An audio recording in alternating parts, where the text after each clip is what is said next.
Hi everyone. For today's review, we're going to be taking a look at this book, the second edition of the Tegetthoff class battleships by Andy South. This book is a classic example of an idea that looks better on an ebook versus a physical book, and we'll get to that in a sec. But first, let's get some context. Exactly who were, or what were, the Tegetthoff class battleships?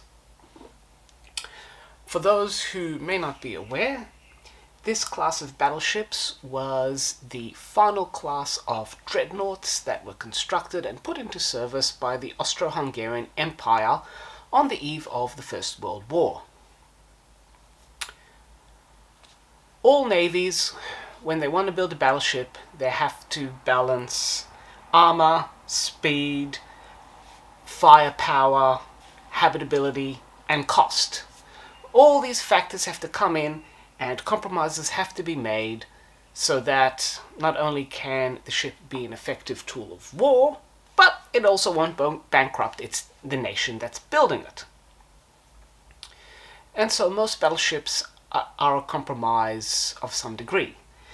This class incorporated not just those compromises, but also compromises in funding, keeping the budgets low, and I mean low, so that the dual monarchy, the empire, the kingdoms of Austria and Hungary, can also afford it and agree to it. And also build them in such a way that at least one of them could be built with the Hungarian shipyards. Depending on who you read, and in particular this one, some sources will say that these battleships, was a compromise too much, and that they were awful examples of dreadnoughts. Others are a little more balanced in their point of view.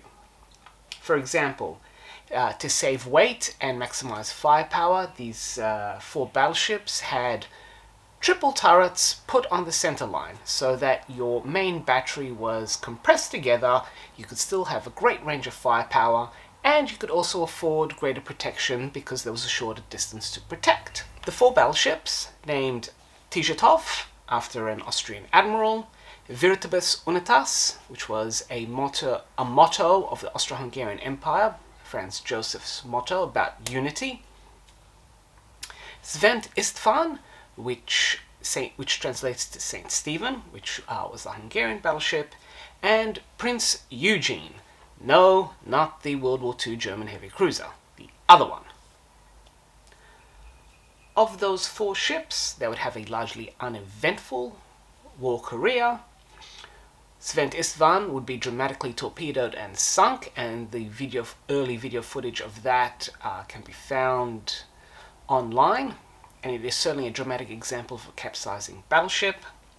Virtibus Unitas became very briefly the Yugoslavia and then was sunk in Pula Harbor. And the other two ships ended up as prizes of war, with one being battered to pieces for gunnery tests and the other one sent off to scrap. The draw for this book is that the author has been able to utilize these fantastic CGI reconstructions of the battleships and assemble first-hand accounts of life on board, as well as dramatic accounts of two sinkings, and providing a literal nuts and bolts history of the ships and how they were constructed and put together, their layouts, and what it was like to be on board. However, reading this, it is a constant criticism of the design and their use. But I have to point out here that the author misunderstands the primary use of a battleship. Yes, a battleship has big guns, and yes, it needs to use those big guns. But battleships are also the threat of force, and by having a fleet of battleships, they become a fleet in being, which in turn is in itself a threat and affects strategic plans about the conduct of war. This element is completely disregarded in the book, despite the fact that there is a book about the Austrian fleet in being referenced in the bibliography. This is a critical weakness in the book. The text is composed mainly of the description of the ships themselves, about 200 pages. This book's about 440 pages long.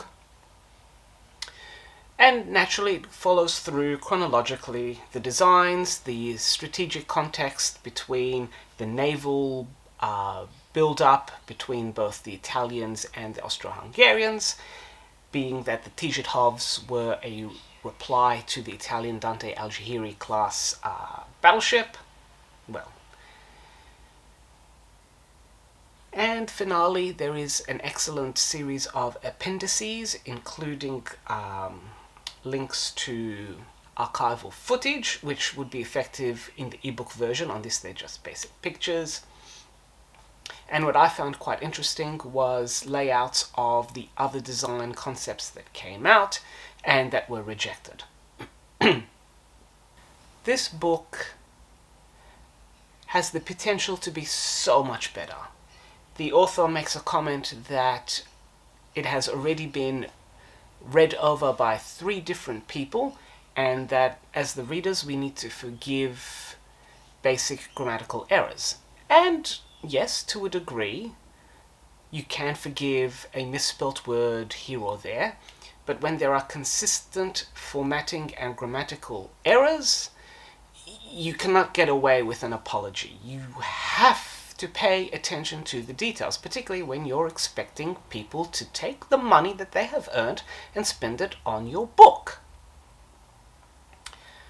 So, what this book absolutely needs is to just have somebody completely independent, and even better if somebody just doesn't know anything about battleships, and just read it over from beginning to end and highlight all the formatting faults and all the continuity errors in sentence structure, in captions, everything.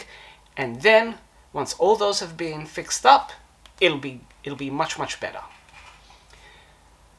Also, there needs to be a disclaimer about the difference between the ebook version and the physical book version. What you are seeing up here are photos of the physical book version. If you are to purchase the ebook, then you will see some beautiful color renderings. My understanding is that the ebook version, all the illustrations, at least the CGI ones, are in color. In the print version, everything is black and white, or as you can see, just basically shades of grey. For the historical photographs, that's to be accepted and understood, which is fine. But it doesn't help when you have some beautiful renderings that are basically created in shades of greys. And if I may also point out, this particular page where the color schemes have been illustrated, it doesn't help when the book is black and white and you just again get shades of grey. That does not help. So there needs to be a disclaimer there. Or a separate hard copy version has to be made with some color added to it. Naturally, that will increase the cost, but that's something that the author needs to decide to do. So there's that as well. The benefit of this book is that it's able to bring together the details of this fascinating class of battleships together for a modern audience in an easily accessible format. Books about the Austro-Hungarian Navy and their policies are over 30 years old, and some of them are getting rare and expensive to purchase. So at least having this on hand is able to make some of that information within reach. Although again, the academic understanding of strategy, fleets in beings, the other uses of battleships, just leave a lot to be desired, and should be looked at far more. This book gets 2 captain's hats. There's a lot of work that needs to be done, and what I would also like to flag as well is that the conclusion just feels like a cop-out. The author just basically says the Austrians get a participation medal. when compared to the other battleships, particularly the Dante Alighieri.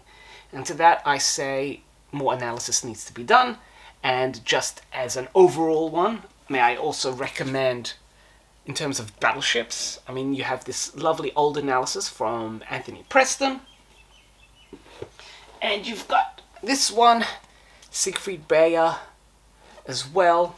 They're all old books, but my point here is that they give some statistical analysis of armor and battleship capabilities that can be used as comparisons. For a more modern and even-handed look at the Austro-Hungarian Navy and their naval policies, may I also recommend this Osprey volume, Austro-Hungarian Battleships.